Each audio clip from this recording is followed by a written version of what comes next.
IPL-ന്റെ 18-ാം സീസണിലെ ആദ്യ ത്രില്ലർ പോരാട്ടത്തിന് കഴിഞ്ഞ ദിവസം ക്രിക്കറ്റ് ലോകം സാക്ഷിയായിരിക്കുകയാണ്.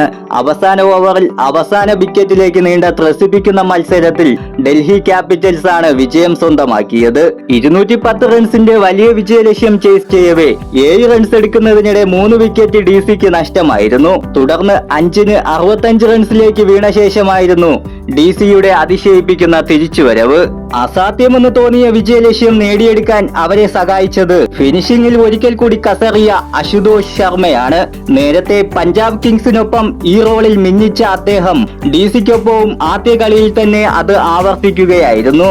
31 ബോളിൽ പുറത്താകാതെ 66 റൺസാണ് അശുതോഷ് അടിച്ചെടുത്തത്. ലക്നൌ സൂപ്പർ ജയന്റ്സിനെതിരെ ഡൽഹി 5-ന് 65 റൺസ് എന്ന നിലയിൽ നിന്നപ്പോഴായിരുന്നു താരം ക്രീസിലെത്തിയത്. 15 ഓവർ പൂർത്തിയായപ്പോൾ DC 6 വിക്കറ്റിന് 148 റൺസ്. 20 ബോളിൽ 20 റൺസോടെ അശുതോഷും 11 ബോളിൽ 30 റൺസുമായി വിപ്രാജ് നിഗവുമായിരുന്നു ക്രീസിൽ. അവസാന 5 ഓവറിൽ ജയിക്കാൻ വേണ്ടത് 62 റൺസ്.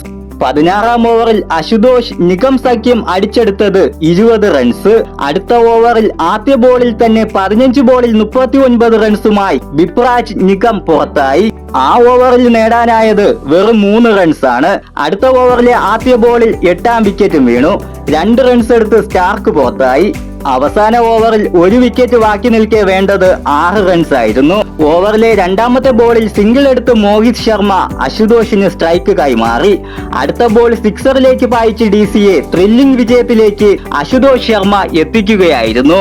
ആദ്യ 20 ബോളുകളിൽ 20 റൺസ് മാത്രം എടുത്ത താരം പിന്നീടുള്ള 11 ബോളിൽ വാരിക്കൂട്ടിയത് 46 റൺസ് ആയിരുന്നു.